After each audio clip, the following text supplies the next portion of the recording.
جب اللہ تبارک و تعالی کسی عورت سے راضی ہوتا ہے تو اس کے وجود اور زندگی میں 8 ایسی نشانیاں سامنے آتی ہیں جنہیں دیکھ کر اسے خوش ہو جانا چاہیے کہ اس کا پیدا کرنے والا اس سے راضی ہو چکا ہے۔ بسم اللہ الرحمن الرحیم۔ اگر کسی بندے میں ان میں سے ایک نشانی بھی نظر آ جائے تو یہ اس بات کا ثبوت ہے کہ اللہ اس سے پیار کرتا ہے۔ اس کے ساتھ ہی حضرت علی رضی اللہ تعالی عنہ کے ارشادات کی روشنی میں یہ بھی جانیں گے کہ عورت کو برا بھلا کہنا، اس پر ہاتھ اٹھانا کیسا ہے اور اس سے گھر پر کیا اثرات پڑتے ہیں۔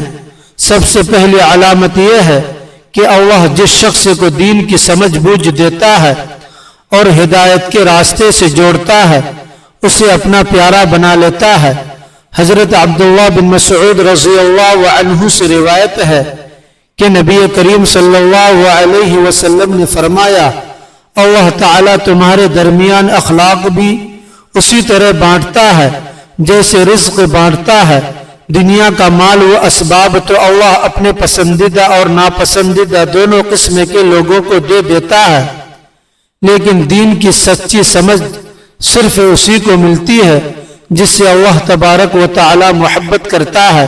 نماز و روزے کی محبت، قرآن پاک کی تلاوت کا شوق، ذکر الہی میں دل لگنا اور رسول اللہ صلی اللہ علیہ وسلم پر درود و سلام بھیجنے کی تڑپ، یہ سب باتیں اس بات کا پکا ثبوت ہے کہ بندہ اللہ کا محبوب بن چکا ہے۔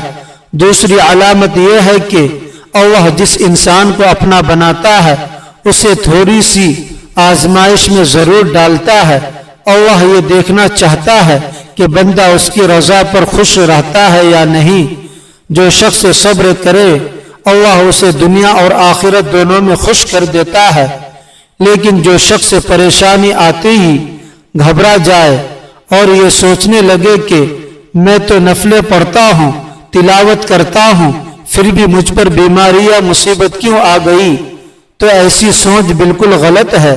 حضرت بلال حبشی رضی اللہ عنہ سے کسی نے پوچھا کہ آپ اتنی توحید کی باتیں کرتے ہیں پھر بھی آپ کو اتنی شدید مار کیوں پڑی؟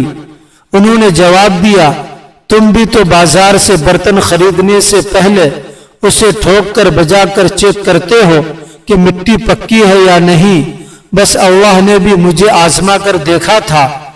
یہ وہی بلال رضی اللہ عنہ ہیں جو ظاہری طور پر ایک عام غلام تھے، لیکن معراج کی رات نبی کریم صلی اللہ علیہ وسلم نے جنت میں ان کے قدموں کی آہٹ اپنے آگے آگے سنی۔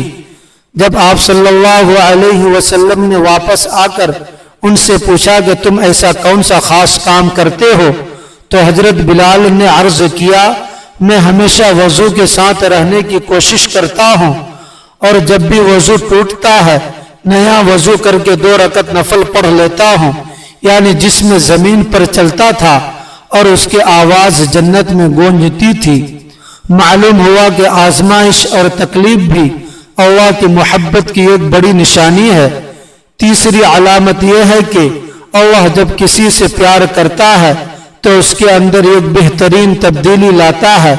حدیث شریف میں آتا ہے کہ جب اللہ کسی بندے سے محبت کا ارادہ فرماتا ہے تو حضرت جبرائیل علیہ السلام کو بلا کر فرماتا ہے، میں نے فلاں بندے کو اپنا محبوب بنا لیا ہے، تم بھی اس سے محبت کرو۔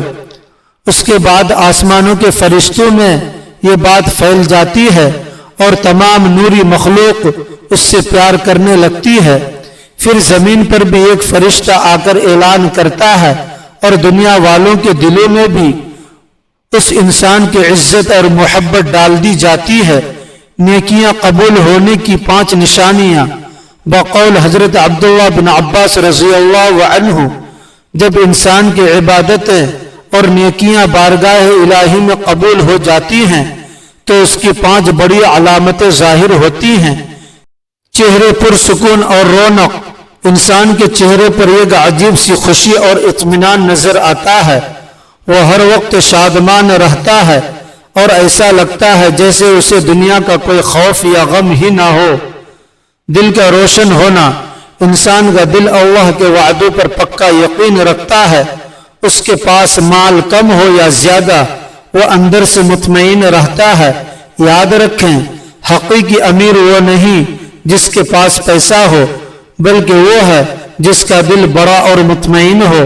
نیکی کی طاقت اور گناہ سے نفرت، انسان کے اندر برائی سے بچنے اور نیکی کرنے کی طاقت پیدا ہو جاتی ہے، اور شیطان اسے آسانی سے بہکا نہیں سکتا۔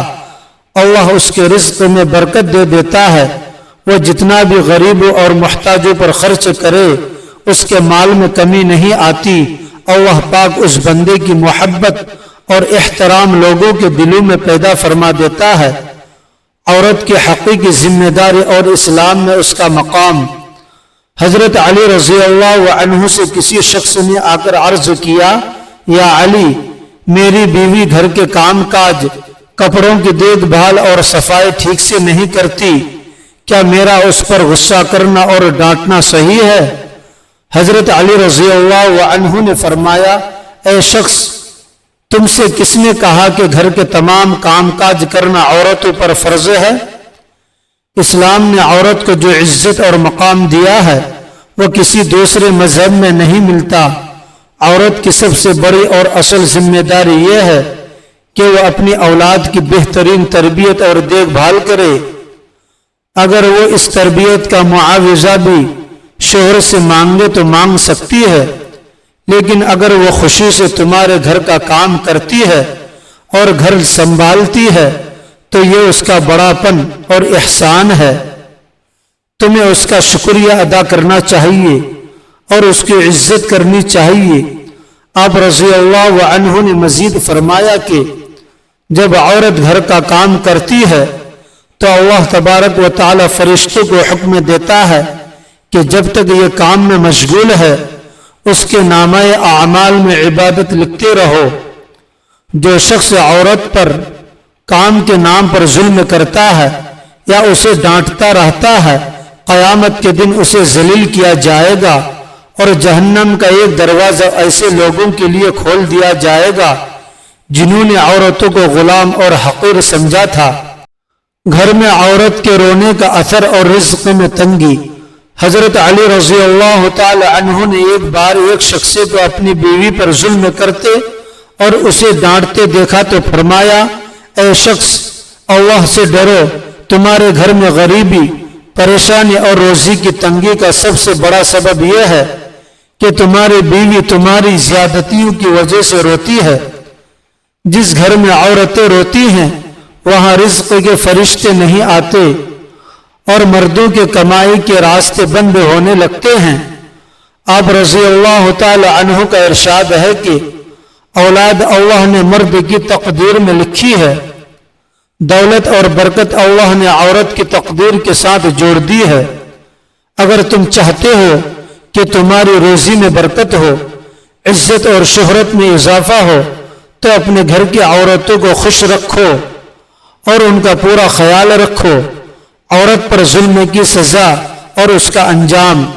ایک اور موقع پر حضرت علی رضی اللہ عنہ نے ایک شخص کو اپنی بیوی کی بے عزتی کرتے دیکھا تو فرمایا، اللہ نے مرد کو طاقتور اس لیے بنایا ہے تاکہ وہ عورت کی حفاظت اور دیکھ بھال کر سکے، نہ کہ اس پر اپنی طاقت کا رعب جمائے۔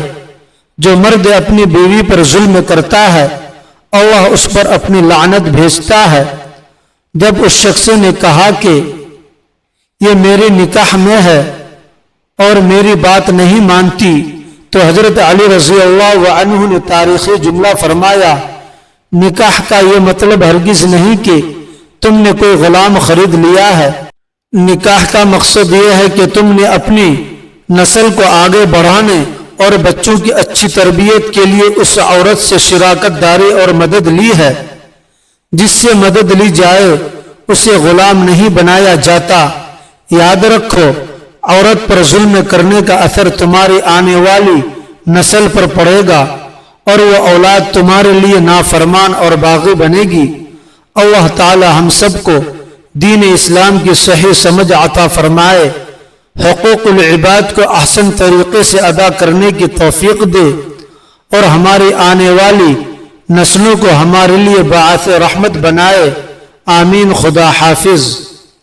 السلام علیکم ورحمۃ اللہ وبرکاتہ۔